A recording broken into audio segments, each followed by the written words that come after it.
గుడ్డివారి కనులు తెరవబడును, చెవిటివారి చెవులు విప్పబడును, కుంటివాడు తుప్పివలె గంతులు వేయును, మూగవాని నాలుక పాడును, అరణ్యములో నీళ్లుబ్బుకును, అడవిలో కాలువలు పారును, ఎండమావులు మడుగులగును, ఎండిన భూమిలో నీటి బుగ్గలు పుట్టును, నక్కలు పండుకున్న వాటి ఉనికి పట్టులో జమ్మును, తుంగగడ్డియు మేతయు పుట్టును.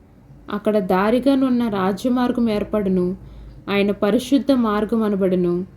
అది అపవిత్రులు పోకూడిన మార్గము, అది మార్గమున పోవారికి ఏర్పరచబడును. మూఢులైన దానిలో నడుచుచు త్రోవను తప్పక యుందురు. అక్కడ సింహముండదు, క్రూర జంతువులు దాని ఎక్కవు, అవి అక్కడ కనబడవు. విమోచించబడిన వారే అక్కడ నడుచబడుదురు.